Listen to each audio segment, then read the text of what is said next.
E aí, pessoal, tudo bem?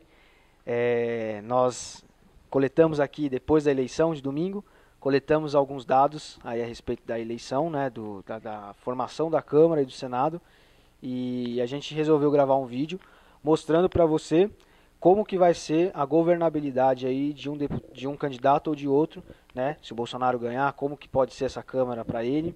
Se o Haddad ganhar, como que pode ser? Se vai ser fácil, se não vai? Para, no caso, para governar, como que vai ser aí o apoio no Congresso, né, no Senado e na Câmara. Um fato bem interessante que a gente traz na Câmara dos Deputados, em Brasília, o aumento do PSL para o próximo governo é extraordinário, né? Sim, De uma cadeira que era ocupada pelo Macedo, pelo deputado Macedo em 2014, pulou para 52. Então é uma crescente muito muito repentina, assim, muito repentina. boa, né? Isso é bom no caso para o Bolsonaro, porque ele vai ter bastante apoio no Congresso, né? Ele vai ficar aí com o segundo maior partido do Congresso. O primeiro é o PT, né? Na Câmara, né, dos Deputados. Mas vale ressaltar que eles caíram também de cadeira, né? Sim, e a diferença é muito pouca, né? O PT Uhum. está com 56, o PSL com 52. Então são 4 de diferença. O que vai aí fazer realmente, no caso do Bolsonaro, por exemplo, um governo mais facilitado, onde as propostas dele possam ser aí com mais facilidade aprovadas, vai ser uma composição com outros partidos, né? Nós temos alguns partidos aí interessantes, o próprio Novo, né? Um partido novo na Câmara aí, é a primeira vez que consegue eleger deputados, se não me engano foram oito, Foram 8, isso oito, mesmo. né? Então são 8 deputados.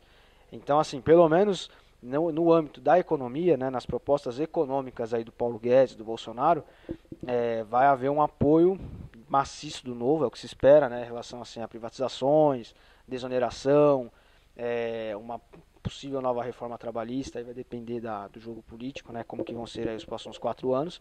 Mas, por exemplo, o Novo é um partido que nesse campo, com certeza vai apoiar o Bolsonaro, né, as propostas aí de direita do Bolsonaro e, com certeza, é o que a gente espera pelo menos, né, vai barrar propostas aí se o Haddad ganhar, por exemplo, né, propostas aí onde tentem criar mais regulações para a economia, tentem evitar a privatização, votações como foi a do pré-sal, né, na última legislatura. Nessas coisas aí a gente acredita que o Novo, junto com o PSL e alguns outros partidos, vão tentar dar uma barrada, uma contida no possível governo do Fernando Haddad, né? Sim, também o Democratas, né, o DEM, ele conseguiu 29 cadeiras também no Congresso. Eu acho que é um número bom também, né? Sim, Em questão de apoio ao Bolsonaro, a um possível governo do Bolsonaro, eu acho que é um número de cadeiras boas também. E a esquerda, ela perdeu muita força, né? A gente vê essa perda de força da esquerda em termos de cadeira no Congresso. sim. O próprio Democratas é um partido que ganhou mais cadeiras do que perdeu, né? Com essa Sim, nova eleição, eles estavam com um número menor de deputados e agora deram uma crescida aí, foram para 29 cadeiras, né? E o Democratas, talvez, enquanto partido, esteja aí mais próximo do Novo, né? Na questão econômica, eles estejam mais alinhados com o Bolsonaro, mas na questão dos costumes, talvez não muito, né? Apesar que eu não creio que isso seja um empecilho muito grande, na verdade.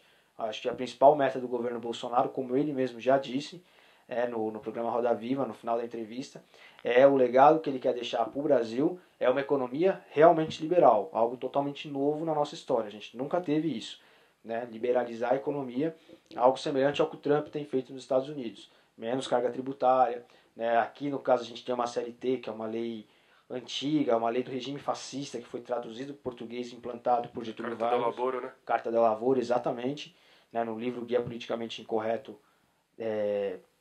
da História do Mundo, você encontra lá o detalhado nessa questão do documento, que foi somente traduzido, é o mesmo documento, né? Então, assim, deputados dentro de democratas, como Kim Kataguiri, por exemplo, vão com certeza caminhar aí junto com o Bolsonaro, junto com o governo do Bolsonaro, em tudo que for meta de é, diminuição de carga tributária, flexibilização das regras trabalhistas, a questão que o Bolsonaro tem no plano de governo dele a respeito daquela carteira de trabalho verde e branca, né, verde e amarela, para os novos para as novas pessoas que forem ingressar no mercado de trabalho, com certeza vai ser apoiada por esses partidos. Então são coisas muito legais, assim, muito boas, né? Que nesse sentido o Bolsonaro leva vantagem em relação ao Haddad se ele for governar. Né? O Haddad vai sofrer aí vai ter um freio legal na Câmara dos Deputados, né? Com relação a pelo menos as medidas econômicas, mais ou menos a visão que a gente tem, né? Dado aí o número de deputados que entraram com essa visão mais liberal, né? Que é bom para o Brasil, Sim. porque a economia vai crescer fatalmente. Lembrando também, né, que muita gente fala em âmbito econômico do Jair Bolsonaro, fala que ele quer trazer a CPMF de volta, e isso não é verdade. A gente já deixou claro, a gente colocou no nosso site o plano de governo do Bolsonaro de forma reduzida. Quem quiser dar uma olhada vai estar aqui na descrição do vídeo. Isso não é verdade. O que ele fala é sobre os 20% acima do pessoal que ganha mais de 5 salários mínimos, né? Exatamente, é uma taxa, alíquota única para quem ganha mais de 5 mil reais, né? Para quem ganha menos de 5 mil reais vai ficar isento do imposto de renda. Foi uma mentira aí muito espalhada pela internet de que o Bolsonaro vai recriar a CPMF, o Bolsonaro vai jogar imposto de renda para todo mundo, para quem é pobre, para quem não é, o que é uma mentira, né? Então você tem uma redução da carga tributária, né, com essa mudança aí, porque hoje tem gente que ganha menos de 5 mil reais e paga uma alíquota de imposto de renda, que é uma alíquota crescente, né? Quanto mais você ganha, mais você paga. Então dessa maneira ele vai, para quem paga mais, vai ficar uma alíquota, para quem ganha mais, vai ficar uma alíquota única, para quem ganha até 5 mil, né, vai ficar zerado, não vai pesar, né, vai ficar isento. Então isso com certeza vai fazer o Brasil crescer, a economia dar uma desafogada, né? Bom, falando em Senado, o PSL também conseguiu eleger 2 bons senadores, né?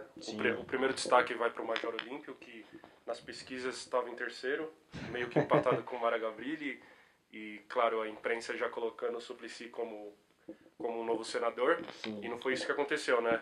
Surpreendentemente, não sei como, contrariando as pesquisas, que é nunca tanto falham. Confiável, né? Nunca falham as pesquisas. O Major Olímpio ele foi eleito com mais de 9 milhões de mais de 9 milhões de votos. Ficou à frente da Mara Gabrilli, à frente do Suplicy, que nem sequer se elegeu. Sim, pesquisas até que diziam que a Dilma seria eleita, né? Sim. Ficou em quarto, ou seja, bem longe, né, da cadeira. E junto com o Major Olímpio também a gente vai ter o Flávio Bolsonaro, filho do Jair Messias Bolsonaro. Sim. Vai ser um Senado bom também. Sim. O outro destaque para o Rio de Janeiro, além do Flávio Bolsonaro, é o Araújo de Oliveira. Né? Ele é evangélico, é um excelente deputado.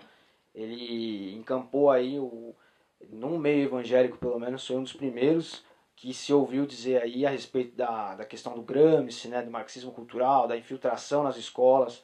Né? Eu mesmo, no local onde eu trabalho, bem próximo da Convenção Batista Nacional, lá nós recebemos assim, uma cartilha do Haroldo de Oliveira, né? Fica até aqui um agradecimento público a ele, né? Um reconhecimento, agora nessa última legislatura, quando ele ainda era deputado, que explicava direitinho a questão do Gramsci e tal, e foi direcionado a alguns pastores, né? Eu tive acesso, e é super importante isso, porque é uma conscientização, né, num meio onde você não tem um estudo aprofundado a respeito disso, um conhecimento aprofundado a respeito disso. Então, é muito interessante. Aqui no Sudeste nós tivemos aí bons senadores eleitos, né? E o destaque, assim, entre aspas, negativo é o Magno Malta, né? Sim. Não conseguiu reeleição. Também uma coisa boa pro Sérgio Moro é a não ida de certos candidatos, né? Pra Câmara, pro Senado, entre eles Lindenberg e Farias. A própria Dilma, de alguma maneira, a gente não sabe, né? Pode ser aí incluída na questão da Lava Jato. Alguns escaparam, né? Alckmin, né? O Alckmin pode ser, né? Alguns, como o Aécio Neves, escaparam. Ele não foi para o Senado, mas não voltou para o Senado, mas foi para a Câmara, né? Mas alguns aí, como Lindbergh Farias, Roberto Requião, que é aí um comunista dentro do partido MDB, né? Dentro do partido de centro aí, que é o PMDB, um cara assim que facilmente estaria no PSOL, no PCO, né? É integrante do PMDB lá pelo Paraná, não foi reeleito senador, graças a Deus. Fátima Bezerra também, é o que tudo indica, quer dizer, ela não volta mesmo, ela está concorrendo ao governo de Rio Grande do Norte. Então aí são bons nomes que a gente não quer ver de volta na política. Que perdem o foro privilegiado, né? Vão perder foro privilegiado, como o Olavo de Carvalho falou no Facebook dele. são personagens que a gente espera que sejam enterrados politicamente, aí não voltem mais para incomodar, para trazer atraso para o país. Muitos se falam também nos bastidores pra gente por que a gente defende tanto o PSL, né? É, E não é muito bem assim. A gente defende quem representa as nossas ideias. A gente acha que o PSL, dentro desses partidos, é o que mais bate com nossas ideias, sim. tanto porque é uma pauta conservadora, liberal econômica, e tem dentro dela também a questão monarquista, né? Sim, o partido tem a maioria dos candidatos monarquistas espalhados pelo Brasil, para as câmaras estaduais e até para a Câmara Federal, são do PSL, eram do PSL, e um outro era do Novo, um ou outro de algum outro partido, muito pouco. E o próprio Luiz Felipe de Orleans e Bragança é um membro da família real e está no Congresso pelo PSL, né? Então não é que a gente defende ou que a gente recebe dinheiro. Daqui a pouco tem algum esquerdista aí falando que a gente é financiado pelo PSL. Não tem nada a ver. É que, como ele disse, é o partido que mais encampa as nossas ideias, mais nos representa, né, enquanto instituição Observatório Brasil. Então, é óbvio que a gente vai falar mais deles mesmo, é claro. O destaque é para eles. Se Sim, você é de mas esquerda, infelizmente. existem exemplos que a gente concorda e agradece por estar no Congresso a partir de agora, que é o Kim Kataguiri, do Sim, Democratas, o Arthur do Mamãe Falei, entre outros tantos que não são do PSL, mas também eles têm um pouco da nossa essência do que a gente acredita, né? exatamente. De alguma maneira, de algum modo a gente converge, né? O próprio Onyx Lorenzoni é um cara muito Sim, bom e é de democratas, né? O Magno Malta, de outro partido, o Marco Feliciano. São pessoas que, de alguma maneira, são políticos aí que, de alguma maneira, em alguma medida, defendem o que a gente defende. Ou são conservadores, ou são liberais, né? O próprio Luiz Felipe, né, de Orleans e Bragança, é um cara que está no PSL porque ele tem essa mentalidade liberal na questão da economia, né? Então, são pessoas aí que defendem essa bandeira que a gente defende, o que a gente acredita, né? a gente também deu uma olhada como foi a votação para o presidente em cada estado brasileiro. Uhum. E o que foi muito divulgado na mídia é que as pessoas de direita elas julgaram os nordestinos de forma errônea, né? Sim, Eles mostram como se a gente fosse um tipo de animal selvagem em busca de sangue, porque o Haddad ganhou no Nordeste, uhum. praticamente 90% do Nordeste, e não é o que mostra o índice de votação, né? Sim, Você pega as principais cidades, principalmente do Nordeste, a vitória do Jair Bolsonaro ela se concretizou nessas principais cidades. O que sim, acontece é a derrota do Bolsonaro nas cidades menores, cidades interioranas, né? exatamente. Eles querem, na verdade, passar uma imagem de que o eleitor do Bolsonaro ele é intolerante, ele é agressivo, ele é xenófobo, racista, enfim, essas coisas que a gente já está acostumado a saber. E não é verdade, eles pegam, às vezes, uma pessoa que tem uma atitude animalesca, imbecil, e taxam todo um eleitorado de quase 50 milhões de pessoas, né, que votaram no Bolsonaro no primeiro turno, como se todas essas pessoas fossem dessa maneira, o que é uma grande mentira, né? E é como o André estava falando, o Bolsonaro ele ganhou em algumas cidades, digamos assim, chave no Nordeste, né? Principalmente em capitais e tal. E no interior ele foi menos votado, né? Nos rincões, nos sertões, né? O que também pode levantar uma suspeita de fraude. A gente cansou de ver no WhatsApp, no Facebook, coisas que chegaram pra gente de pessoas mandando assim, ó, olha o que aconteceu na Bahia, olha o que aconteceu no Sergipe, olha o que aconteceu no Piauí. O cara digitava 1, aparecia 13. O cara digitava 17, aparecia a foto do Fernando Haddad. Então, assim, é, longe de nós qualquer preconceito. Mas às vezes uma pessoa mais humilde não tem a percepção do que está acontecendo ali e acaba sendo mais suscetível a uma possível fraude, né? Teve denúncias também que chegaram até mim, por exemplo, de gente que do governador, o voto chegava até o governador na urna e depois já dava como sessão finalizada, ou seja, não computava voto para presidente, né? Então é possível, né? Não posso afirmar nada com certeza, é óbvio, mas é possível que isso seja até fruto de uma fraude, essa massa de votos que o Fernando Haddad, né, o PT, teve nos interiores do Nordeste. Não é difícil de pensar isso.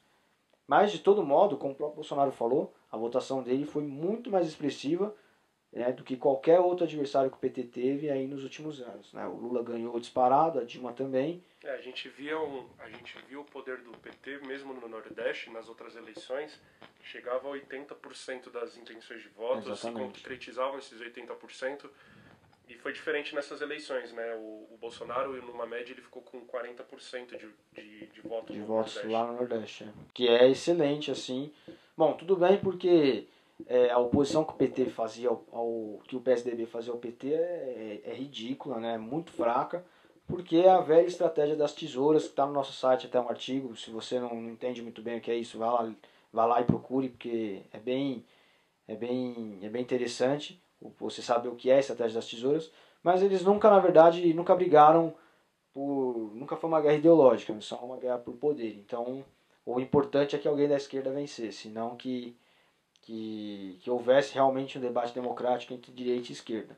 E o Bolsonaro não é um bundão, como foi o José Serra, como é o Geraldo Alckmin, como foi o Aécio.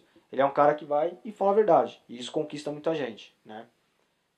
Então, tá aí a diferença de votos, até pode até ser fruto disso. E um caso interessante é que no Ceará, a polarização aí, os mais votados foram Ciro Gomes, com 40%, e Fernando Haddad, com 33%. Eu mesmo era bem descrente da força do Ciro Gomes no Ceará, mas né, se concretizou. Realmente o pessoal lá gosta dele. Se foi um bom governo que ele fez lá, é outra história, mas que ele foi mais bem votado, algum motivo deve haver. Né? No Norte que foi bem interessante, né, o que aconteceu. No Norte foi bem interessante. No Norte aconteceu praticamente a mesma coisa. Nas cidades mais interioranas, o Jair Bolsonaro ele acabou perdendo, né? Mas nas principais cidades, nas capitais, ele ganhou de praticamente lavada, né? Assim, exatamente. Pode dizer assim. Tanto que a maioria de votos nessas cidades veio pro Bolsonaro, porque você somando todas as cidades do interior e da capital, não são muitas pessoas, né? A gente pega, por exemplo, no Acre, tem cerca de 500 mil votos válidos. Exatamente.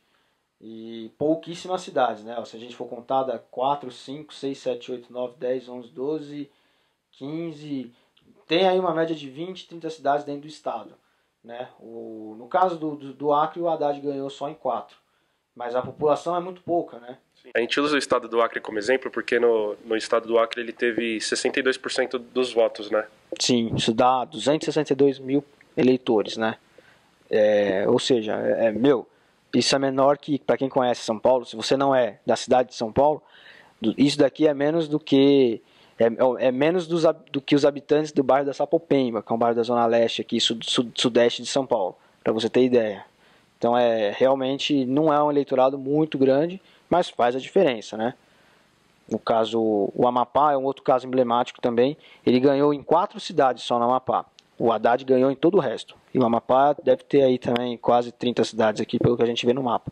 Porém, deram 166 mil votos, 40%. E o Bolsonaro acabou ganhando no estado, né? Foi mais votado do estado, apesar de ter ganhado só em 4 cidades. O que mostra aí que ele ganhou em cidades chaves, talvez sejam cidades maiores, onde as pessoas tenham mais acesso à internet, a YouTube. A gente sabe que a força do Bolsonaro não é televisão, não é rádio, é internet, é WhatsApp, né, é vídeo, é texto que as pessoas compartilham, né, para desmentir as mentiras que contam sobre ele, e também onde ele se comunica com a maioria dos eleitores.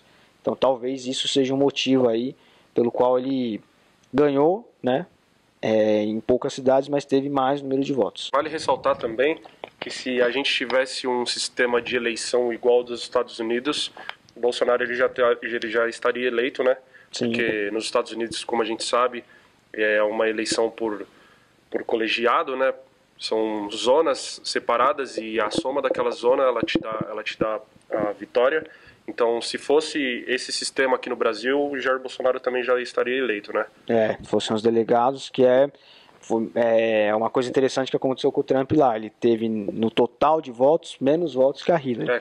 Quase 3 milhões de votos a menos. Então, uma diferença brutal, né? Mas ele, por conta dessa questão dos delegados, do colegiado, como ele ganhou em alguns estados-chave, ele acabou levando a eleição, é uma regra deles lá, né? Então é válido. O pessoal aqui no Brasil usou muito, né? Na grande mídia a gente ouviu muito isso. No Trump foi eleito, mas ele não é unanimidade, o país não queria. Não, tudo bem. Pode até ser que ele tenha perdido mesmo na quantidade de votos, mas a regra é essa. Mas é bem dividida. Se você parar para pensar, ela é bem dividida, porque 3 milhões de votos é muito pouco porque representa a população inteira dos Estados Unidos. Mais de 330 milhões de pessoas, né? Então, você vê. Ele não pode ser unanimidade, mas que o povo queria ele e o povo queria, né? Exatamente. E também nessas eleições a gente teve a vitória de 3 participantes, né, de 3 candidatos, que segundo os esquerdistas, se fossem na bancada deles, seriam parte da minoria de que tanto eles pregam, né? Pelo lado feminino da mulher, Janaína Pascoal, ela foi eleita deputada estadual, bateu um recorde histórico com mais de 2 milhões de votos. Kim Kataguiri, que é oriental, né? Ele é de origem oriental, japonesa. Ele também foi eleito com mais de 400 mil votos. Também é um recorde para um deputado que seja dessa origem. É bem expressiva, né? Uma votação Sim. boa. E também pelo Rio de Janeiro a gente teve a candidatura do Hélio Bolsonaro, que bateu recorde também por ser um homem negro. Ele acabou batendo recorde e foi eleito. E assim, a gente não vê a mídia esquerdista tratando dessas pessoas como uma vitória, né? Como uma vitória feminista, como uma vitória do movimento negro e como uma vitória do movimento oriental, não seja oriental ou seja de imigrante. A gente não vê a esquerda se mobilizando para isso, né? Sim, para essa vitória. Nem ao menos a hombridade de dar parabéns, né? Parabéns porque uma mulher foi aí a recordista de votos, né? A gente tem também a Joyce Hasselman, que é mulher e entrou com uma votação bem expressiva, se não me engano, a segunda maior do estado de São Paulo, não vou ter certeza, para a Câmara Federal, né? E só que assim, não são os lacradores, né? Não são os lacradores. Se fosse pelo PSOL, nossa, aí era o ano inteiro de festa agora. Então, era a vitória da democracia, né? Como se democracia fosse isso daí que eles pregam, né? Essas absurdidades que eles falam. Mas não é uma surpresa assim tão grande, porque a gente sabe que esse pessoal eles são imorais, né? A esquerda é imoral. Então, realmente é uma pena que eles digam tanto democracia, mas na hora de exercer mesmo, né? De exercer a pluralidade, de pelo menos ter a humildade de dar os parabéns, eles não façam, né? Nós do Observatório Brasil, a gente quer deixar os parabéns a esses deputados eleitos, né? Também a gente quer deixar o parabéns a Carla Zambelli e também ao Luiz Felipe de Orleans e Bragança, que foram 2 eleitos que abriram espaço para a gente entrevistar eles. Exatamente. Quem quiser ver os vídeos vai estar aqui na descrição. Acho que vale a pena, mesmo que eles já estejam eleitos, vale a pena dar uma olhada para saber projeto, para saber o que você espera do seu candidato, ou se você não votou nele e quer conhecer ele melhor, para ficar de olho nos próximos 4 anos, vale a pena dar uma olhada, então vai estar aqui na descrição. E aí a gente também, nós entrevistamos o Dr. Cláudio Miranda também, infelizmente ele não conseguiu entrar, ele era candidato pelo PRP, né? Nós conseguimos essas 3 entrevistas, o Dr. Cláudio Miranda escrita, a Carla Zambelli e o Luiz Felipe de Orleans e Bragança foi por vídeo, né? Mas a gente deixa aqui os nossos votos de boa sorte numa próxima eleição para ele, né? E o agradecimento também a toda a equipe dele pelo espaço, pela dedicação em ter nos atendido, né? E respondido as perguntas, enfim, todo o suporte que ele, o Yuri, o pessoal da equipe dele aí deu pra gente, isso foi muito legal, muito importante. E aí a gente tá junto aí com uma próxima, né? A gente vai torcer aí se ele sair candidato novamente, né? Para que possa entrar, né, assim como aconteceu com a Carla Zambelli e com o Luiz Felipe de Orleans. E para os deputados eleitos, fique de olho, cobre, não vire as costas agora que a eleição passou para esses deputados. Continue acompanhando a atuação dos novos deputados para que nos próximos 4 anos você também possa cobrar. Se você quiser reeleger, você reelege, mas continue perto deles, continue de olho neles, porque é isso que democracia oferece, né? Exatamente, a responsabilidade, né? A responsabilidade de quem está aqui fora é maior do que a de quem está lá. Porque quem está lá, ele tem que estar com a orelha em pé o que está acontecendo na sociedade civil, né? Então, se você é de direita, acompanhe os seus deputados de direita e acompanhe ainda mais os seus deputados de esquerda, né? Veja quais são as propostas que eles estão fazendo, o que eles estão falando, né? Quais são as intenções e vice-versa, né? Enfim, mas é muito importante a sociedade mobilizada, porque a sociedade mobilizada faz com que o parlamento ande. Não se esqueça que o impeachment da Dilma só aconteceu porque pessoas como nós estivemos na rua protestando, né, fizemos valer o nosso direito de voto. Não é, a sociedade não funciona de cima para baixo, a sociedade funciona de baixo para cima. Então, se você acompanhar, se você se manifestar, cobrar, né, acompanhar a atuação política das pessoas que estão lá, independente de pensarem como você ou não, com certeza aí o rumo que o país está tomando, né, por um futuro melhor, será ainda melhor, né, com um povo mais conscientizado, né, mais ativo politicamente. Nós do Observatório Brasil agradecemos por mais uma vez vocês estar aqui com a gente, né, assistindo os nossos vídeos. Conte conosco para que nos próximos 4 anos e daqui para frente a gente também traga informação desses deputados, exatamente. do nosso futuro presidente, dos governadores. A gente vai estar em cima desses caras, pode ter certeza. Mesmo eles nos representando, a gente tem que estar mais em cima ainda deles, né? Sim. Então conte com a gente para isso, para informação, artigos, vídeos. Você pode também nos apoiar, a gente vai disponibilizar aqui o nosso link do Apoia-se.